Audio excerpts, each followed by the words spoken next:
రేపే శుక్రవారం, నవరాత్రుల్లో రెండవ రోజు. రేపు ఎవరైతే 2 లవంగాలతో ఈ పరిహారాన్ని చేస్తారో అలాంటి వారి ఇంట్లో ఉండే దృష్టి దోషాలు తొలగిపోతాయి. అంతేకాదు అలాంటి వారి ఇంట్లోకి ధనం దోసుకు వస్తుంది. ఈ నవరాత్రులు అనేవి మన భారతదేశ వ్యాప్తంగా కూడా ఎంతో ఘనంగా జరుపుకుంటారు. అంతేకాదు ఎంతో భక్తి శ్రద్ధలతో దుర్గాదేవిని పూజిస్తూ ఉంటాము. ఈ నవరాత్రుల్లో మనం ఏ పరిహారం చేసినా మంచి ఫలితం కలుగుతుంది. ముఖ్యంగా ఈ 9 రోజులు కూడా నియమనిష్టలతో దుర్గాదేవిని పూజించుకోవాలి.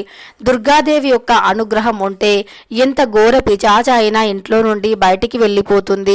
ఎంత దరిద్రాలు అయినా తొలగిపోతాయి. ఎంత పేదరికాన్ని అనుభవిస్తున్నా, ఎంతటి దరిద్ర దుర్భర జీవితాన్ని అనుభవిస్తున్నా, ఎంతటి ఆర్థిక అప్పుల సమస్యలలో కూరుకుపోయి ఉన్నా సరే వాటన్నింటి నుండి కూడా ఆ దేవి అనుగ్రహంతో బయటికి రావచ్చు. అంతేకాదు ఆ దేవి అనుగ్రహం ఉంటే మన అన్ని పనుల్లో కూడా విజయం కలుగుతుంది. ఇక ఈ 9 రోజుల పాటు దుర్గాదేవి ముందు నవధాన్యాలను పెట్టాలి. నవధాన్యాలు ఇంట్లో పెట్టడం వల్ల మన ఇంటి అంటే ప్రాంగణంలో ఉండే చెడు శక్తి తొలగిపోవటమే కాకుండా నవగ్రహాల యొక్క అనుకూలత పెరుగుతుంది. ఇంట్లో ఉండే వాస్తు దోషాలు సైతం తొలగిపోతాయి. అలానే ఈ 9 రోజుల్లో కూడా చాలామంది ఇంట్లో అఖండ దీపాన్ని అంటే గండ దీపాన్ని వెలిగిస్తూ ఉంటారు. మన హిందూ సాంప్రదాయాలలో దేవతామూర్తులను ఆరాధించే సమయంలో జ్యోతిని వెలిగిస్తూ ఉంటాము. ఇది అందరికీ తెలిసినదే. కొన్ని ప్రత్యేక పూజా కార్యక్రమాలు, నవరాత్రులు వంటివి నిర్వహించినప్పుడు ఖచ్చితంగా అఖండ దీపం వెలిగిస్తూ ఉంటాము. ఇలా వెలిగిస్తేనే తప్పకుండా లక్ష్మీదేవి కటాక్షం కలుగుతుందని నమ్ముతాము. అంతేకాదు పారాయణం లేదా ఆరాధన పూర్తి కాగానే చాలామంది నమ్మకం ఇక శరన్నవరాత్రుల వేళ కూడా అఖండ దీపం వెలిగిస్తూ ఉంటారు. అయితే ఇది మీరు ఎక్కడెక్కడో జ్యోతిష్యం చెప్పించుకొని అలసిపోయి ఉన్నారా? అయితే ఒక్కసారి ఈ గురువుగారికి ఫోన్ చేసి చూడండి. 24 గంటల్లోనే ఎటువంటి సమస్యకు అయినా పరిష్కారం లభిస్తుంది. అయితే శ్రీ వారాహిదేవి జ్యోతిష్యాలయం, పండిత్ పవన్ నంబూదిరి, కేరళ తాంత్రిక్ గురువు గారు. చాలా అనుభవంతో వీరు పూజలు చేస్తూ ఉంటారు. విద్య, ఉద్యోగం, వ్యాపారం, పెళ్లి, ఆరోగ్యం, నాగదోషం, సంతానం, రాజకీయం, వామచార దోషం, భార్యాభర్తల మధ్య గొడవలు, అత్తాకోడల మధ్య గొడవలు, ప్రేమించి మోసపోవటం, స్త్రీ పురుషుల వశీకరణము, ధనం నిలకడగా లేకపోవటం, మీ యొక్క ఎటువంటి సమస్యలు అయినా 24 గంటల్లో పరిష్కారం లభించును. వీరి యొక్క కాంటాక్ట్ నెంబర్ వచ్చి 9043637512. 100% ఎటువంటి సమస్యలకు అయినా 24 గంటల్లోనే పరిష్కారం లభించును. నెంబర్ 1 వశీకరణ స్పెషలిస్ట్ అని కూడా చెప్పుకోవచ్చు. వీరు చాలా అనుభవంతో పూజలు చేస్తూ ఉన్నారు. నమ్మకంతో ఒక్కసారి గురువు గారికి ఫోన్ చేయండి. మీ యొక్క ప్రతి సమస్యకి కూడా 24 గంటల్లో పరిష్కారాన్ని పొందండి. వెలిగించే సమయంలో కొన్ని జాగ్రత్తలు తప్పకుండా తీసుకోవాలి అని పండితులు చెబుతూ ఉన్నారు. అవి ఏమిటి అంటే అఖండ దీపం అంటే చాలా పవిత్రమైనటువంటిది. కష్టాలు తొలగిపోవాలి అన్న, జీవితంలో తీరని కోరికలు ఏమైనా ఉన్నా సరే అవి కూడా తీరిపోతాయి. అంతేకాదు ఇవి తీరాలి అన్న అఖండ దీపం వెలిగిస్తే చాలా మంచిదని మనకు పండితులు చెబుతూ ఉన్నారు. అలానే మనకు ఎంతో పెద్ద పండగగా భావించే ఈ యొక్క శరన్నవరాత్రులు, ఈ నవరాత్రులని దేవీ నవరాత్రులు అని, శరన్నవరాత్రులు అని పిలుస్తూ ఉంటాము. ఇక అఖండ దీపాన్ని ఈ నవరాత్రుల్లో కనీసం 9 రోజుల పాటు వెలిగిస్తూ ఉంటాము. 24 గంటల పాటు దీపం కొండెక్కకుండా వెలిగితే దానిని అఖండ దీపం అని అంటూ ఉంటాము. ముందుగా ఇత్తడి పళ్ళెం తీసుకొని అందులో బియ్యం లేదా ధాన్యాలు పోయాలి. ఆ తరువాత పెద్ద సైజులో ఉండే లేదా మట్టి పాత్ర పెద్ద సైజులో ఉండేటటువంటి దానిని తీసుకోవాలి. ఆ తర్వాత మూకుడు అంటే ప్లేటు లేదా మూకుడు వంటివి తీసుకొని బియ్యం మీద పెట్టాలి. ఆ దీపానికి కుంకుమ బొట్టు పెట్టి పువ్వులతో అలంకరించాలి. అలానే ఆ మూకుడులో పువ్వులు, నూనె మరియు ఆవు నెయ్యిని కలిపి వేయాలి. అదేవిధంగా అందులో నువ్వులను కూడా వేయాలి. అంటే ఆ మూడింటిలో నువ్వుల నూనె లేదా ఆవు నెయ్యి లేదా ఏదైనా, అంటే మీరు నిత్య దీపారాధనకి వాడుకునే నూనె ఏదైనా సరే వేయవచ్చు. ఆ తర్వాత ఆ దీపం చుట్టూ కూడా పువ్వులతో అలంకరించాలి.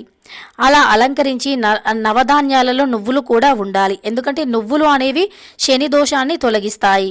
కాబట్టి నవగ్రహాలలో శనీశ్వరునికి నువ్వులు అంటే చాలా ఇష్టం కనుక నువ్వులు అనేవి నవధాన్యాలలో తప్పకుండా ఉండేలాగా చూసుకోండి. ఆ తర్వాత లావుపాటి వత్తి వేసి దీపాన్ని వెలిగించాలి. అఖండ దీపం వెలిగించిన వెంటనే ఆ దీపం వద్ద కొబ్బరికాయ కొట్టాలని పండితులు చెబుతున్నారు. దీపం వద్ద నైవేద్యం పెట్టాలి. నైవేద్యంగా పేలాలు, బియ్యం, పటిక బెల్లం వంటివి ఏ ఒక్కటి పెట్టినా లేదా 3 పెట్టినా మంచిదే. ఇంట్లో అమ్మవారి విగ్రహం లేదా ఫోటో వద్ద దీపాన్ని పెట్టవచ్చని పండితులు చెబుతున్నారు. ఆగ్నేయ మూలలో దీపాలను వెలిగించడం మంచిది అని మనకు పురోహితులు తెలియజేస్తూ ఉన్నారు. అయితే మనం దీపాన్ని వెలిగించేటటువంటి దిక్కులను బట్టి ఫలితం ఉంటుంది అని శాస్త్రాలు చెబుతున్నాయి. అఖండ దీపంలో వత్తి వెలిగే దిక్కును బట్టి ఫలితాలు ఉంటాయని చెబుతున్నారు పండితులు. ఆ దిక్కులు ఏవో కూడా తెలుసుకుందాం. ఇంట్లో శుభకార్యాలు ఎటువంటి ఆటంకాలు లేకుండా జరగాలన్నా పెద్దలను గౌరవంగా చూసుకోవాలి.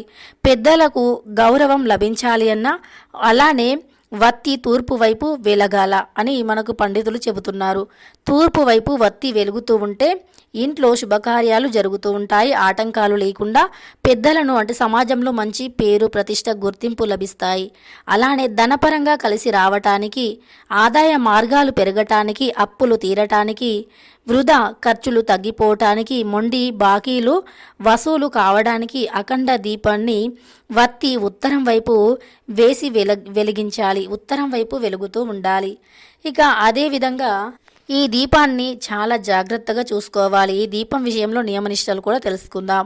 అఖండ దీపం వెలిగించిన తర్వాత ఓ మనిషి ఆ దీపాన్ని గమనిస్తూ ఉండాలి. మీరు ఎన్ని రోజులు ఉండాలనుకుంటున్నారో అన్ని రోజులు దీపం కొండెక్కకుండా చూసుకోవాలి. నూనె సరిపడినంత ఉందో లేదో చూసుకోవాలి. నూనె తక్కువ ఉన్న వత్తి దగ్గరవుతున్న వత్తులు అంటే మనకు వస్తున్నటువంటి సూచనలు ఉంటాయి కదా, నూనె దగ్గరికి వస్తున్నప్పుడు ఎప్పటికప్పుడు నూనెను పోస్తూ ఉండాలి. నూనె తక్కువ అవుతున్న వత్తి తగ్గుతూ వస్తున్న సూచనలని జాగ్రత్తగా గమనిస్తూ ఉండాలి. అలానే 24 గంటల ముందే దీపం ఒకవేళ కొండెక్కితే ఏం చేయాలో కూడా తెలుసుకుందాం. ఒకవేళ అనుకుని పరిస్థితుల్లో అఖండ దీపం కొండెక్కితే చాలామంది అశుభంగా భావిస్తారు, ఆందోళన చెందుతూ ఉంటారు, ఏమైనా జరుగుతుందేమో అని భయపడుతూ బాధపడుతూ ఉంటారు. అయితే అనుకున్న సమయానికి ముందే అఖండ దీపం కొండెక్కితే భయపడవలసిన అవసరం లేదని అంటున్నారు పండితులు. అయితే అలాంటి సమయంలో ఇలా చేస్తే మంచిదంటున్నారు. అది ఏమిటో కూడా తెలుసుకుందాం. అఖండ దీపం కొండెక్కితే మళ్ళీ 3 ముకుడులో నూనెను లేదా నెయ్యిని పోసి మరో వత్తిని వేసి దీపం పెట్టి ఆ సమయం నుంచి 24 గంటల వరకు వత్తి నిరంతరం వెలిగేలా చూసుకోవాలి. అదేవిధంగా ఇలా నవరాత్రుల్లో అఖండ దీపం వెలిగించినప్పుడు ఈ జాగ్రత్తలు తీసుకుంటే మంచిదని అమ్మవారి యొక్క సంపూర్ణ అనుగ్రహం లభిస్తుందని పండితులు చెబుతున్నారు. అంటే చాలామంది దీపం మధ్యలో కొండెక్కగానే అనుకొని అంటే ఏవైనా సమస్యల వల్ల అంటే చిన్నపిల్లలు ఉన్న దగ్గర కావచ్చు లేదా ఏదైనా సడన్గా గాలి ఎక్కువగా వచ్చి కానీ దీపం అనుకోకుండా కొండెక్కితే మళ్ళీ ఒక కొత్త మూకుడుని పెట్టి మళ్ళీ అదే విధంగా దీపాన్ని వెలిగించి అమ్మవారిపైన భారాన్ని ఉంచి మన పూజను మన భక్తి శ్రద్ధలతో మనం చేయాలి. తర్వాత అమ్మవారు ఎలాంటి ఆగ్రహానికి గురికారు. ఇక మనం రేపు శుక్రవారం రోజున లవంగాలతో ఏ పరిహారం చేయాలో తెలుసుకుందాం. ఈ పరిహారం కోసమని 2 లవంగాలను తీసుకోండి. ఆ లవంగాలను ఇత్తడి గిన్నెలో వేయండి. అందులో 2 కర్పూరం బిళ్ళలు వేసి వెలిగించి ఆ బిళ్ళలు వెలుగుతున్నప్పుడు ఇల్లంతా మీరు ధూపంలాగా వేయండి. అందులో నుండి వచ్చే పొగ అనేది ఇంట్లో నుండి నెగిటివిటీని తొలగిస్తుంది.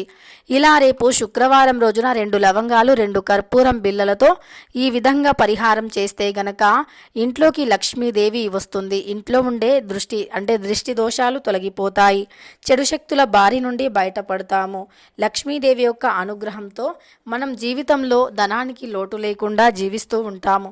తెలుసుకున్నారు కదా. రేపు ఎంతో పవిత్రమైనటువంటి శుక్రవారము నవరాత్రుల్లో 2వ రోజున మనం ఏ పరిహారాన్ని చేయాలి అని వీడియో నచ్చితే లైక్ చేయడం మర్చిపోకండి. ఇలాంటి ఎన్నో వీడియోస్ కోసం ఛానల్ని తప్పకుండా సబ్స్క్రైబ్ చేసుకోండి.